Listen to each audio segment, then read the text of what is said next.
Lots of weddings today. Lots of weddings. Lots of weddings. Lots of weddings. BYU has wedded itself to a few non-conference games and scheduling, and it seems like CBS Sports basketball insider John Rothstein is like the guy now for BYU basketball non-conference news. John now joins us on the Deseret First Credit Union hotline. John, when did you become the BYU basketball non-conference scheduling insider, my friend?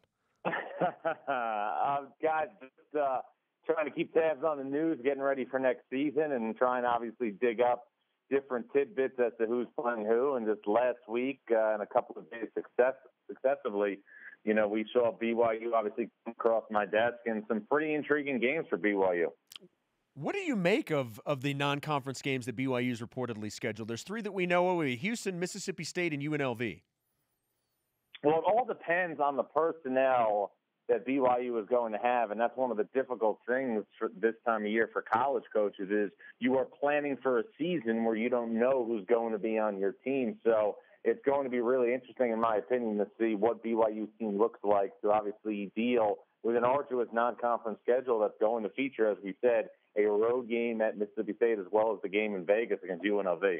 Illinois State on the road, Utah neutral. This is part of what Dave Rose has said, hey, we've got to schedule up, especially because of the way the selection committee is quantifying things in the quad system and where you play and who you play and where you play them and whatnot. So what do you think of BYU's attempts to ramp it up to try and get into the NCAA tournament again? Well, I think what you're looking at right now is there used to be a notion out there in college basketball that if you finished at the top of your conference and you won a lot of games, you would be in a situation where you would have an excellent chance to reach the NCAA tournament.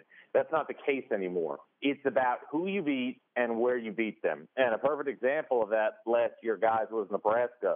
The Cornhuskers won 13 games in the Big Ten. That was a program record for conference victories, and Nebraska wasn't even on the bubble because none of the wins that they had in the Big Ten truly moved the needle with the exception of a home win early against Michigan. You have to play people, and that's why I think it's more and more important for BYU and other teams in the West Coast Conference like St. Mary's that have been left out of the NCAA tournament to make sure that they're in a situation where, for all intents and purposes, they are going to be playing teams that have a chance to bolster their standing. How much of a significant change over all of college basketball do you expect this to take? I mean, is this something that it will become a major change we will see in college basketball?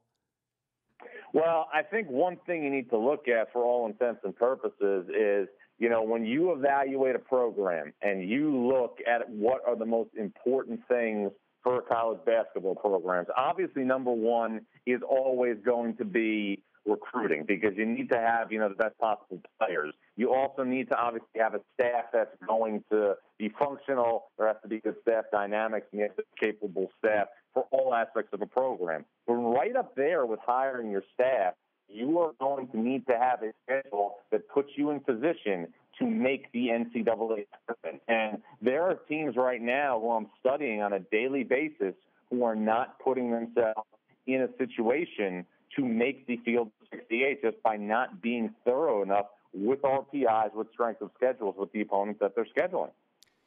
We're talking to John Rothstein, college basketball insider with CBS Sports and others. John, as I evaluated what the selection committee decided, I noticed that a lot of the losses in quad 1 and 2 were ignored. It was, okay, did you play enough of those games, whether you won or lost, and then did you have enough wins? It seemed like, I don't know, a third was like some kind of minimum threshold. What did you notice on Selection Sunday with that regard?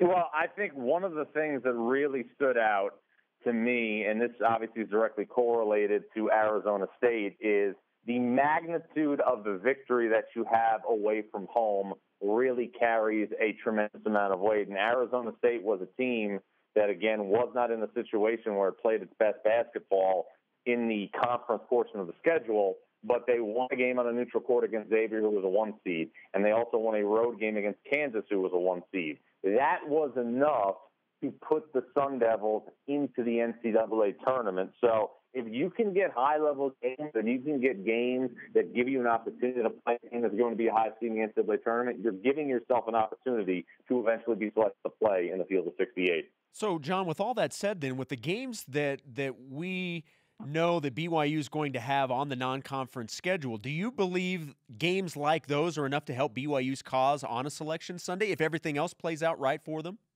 No question. I mean, when you look at is you're giving yourself an opportunity to be in position for the NCAA tournament. If BYU wins the game at Mississippi State, they are in a situation where they are going to say, we beat an NCAA tournament team, potentially a top 20 or top 15 team on the road. If BYU plays Houston at home, it's another opportunity for a top 50 win. So you're giving yourself a chance to get wins that move the needle. That's the one thing that I think has really hurt St. Mary's the past couple of years. St. Mary's, as we know, has done an unbelievable job under Randy Bennett. I mean, think about this for a second. St. Mary's hasn't won less than 29 games in each of the past 3 seasons, but has only made the NCAA tournament once in the last 3 years. And it goes back to showing that, it doesn't matter how many games you win. It's who did you beat and where did you beat them? John, when I look at the teams and conferences outside of kind of the Power 7 in college basketball, and the way that this is going with scheduling, do you think that non-conference wins have so much value that some of these Power 7 schools are going to go on the road because they're top 75 games? It's been hard for BYU to get these teams in Provo.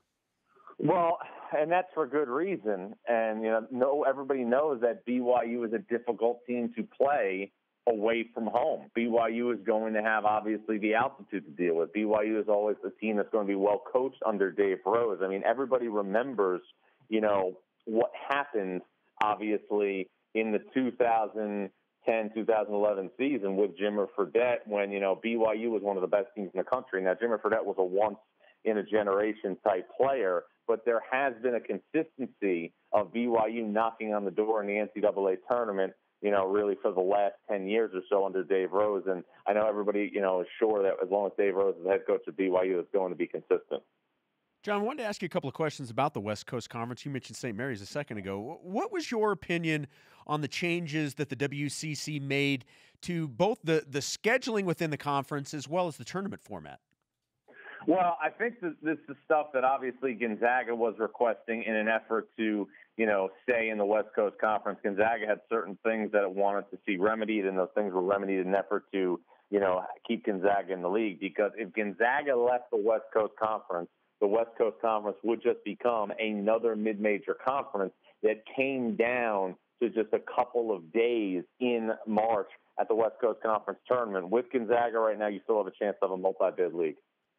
Do you think there was any chance they were ever going to the Mountain West Conference, or was this all a power play?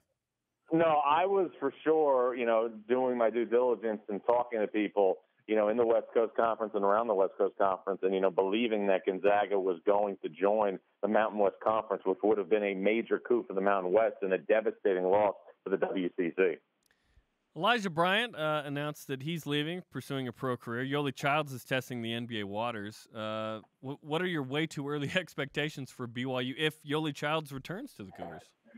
Well, I need to see, obviously, what happens with Yoeli Childs. He's one of the more underrated players, in college basketball. There's no doubt about that. Everything I'm hearing right now, he's still weighing his options. I was told by somebody close to the situation that, he has not been invited to the NBA draft combine, coming up in Chicago, which obviously changes things a little bit. I mean, to me, that is, an alert that you're not in a situation where you're going to, be selected in the NBA draft. Now, there's exceptions to every rule, but I think when you look at the scenario, what could happen is, you have a situation where if Yoeli Childs comes back to BYU, you're going to have a scenario where you're going to have one of the more under-the-radar players, back in the tow in the WCC, and you add that to, Nick Emery, who obviously announced last week, I believe, and that's a new thing that players do. They announce on Twitter or on Instagram that they're coming back. You've got a 1-2 punch that's going to be right there to be in position, I think, to build an NCAA tournament resume. John, BYU has had experience with this recently, and you're starting to see more and more of it in college basketball. But, I mean, have we entered an era where players will leave college early? Because normally when they leave, it's to try to go to the NBA. Now we're starting to see them leaving college to go get pro careers that aren't in the NBA. Have we entered an era that is only going to get stronger in regards to that? The problem I have, guys, is there's too much of a gray area right now because for players who are on the cusp of being a first-round pick in the NBA draft, or players who are on the cusp of getting a guaranteed, contract, the NBA draft rules are a tremendous resource to get good information to gauge where you stand at the professional level. I am not denying that. But obviously, since all the players involved in the NBA draft don't have a realistic chance of getting drafted, it clouds their judgment because now you have players involved who aren't NBA draft prospects, but have people around them telling them that they are, and it's ruining their college career. It's ruining any chance they had at a pro career or a chance of getting a degree to set themselves up later for life, and it's also negatively affecting the program that they leave. Yeah, it needs to be addressed in some capacity in the future. John, we appreciate the time, great insight, and we look forward to the next game that you announce on Twitter for BYU men's basketball. Thanks, guys. Always great talking to you. Thanks, John. John Rothstein, CBS Sports, college basketball insider on the Deseret First Credit Union Hotline. Deseret First, your values, your timeline, your financial future.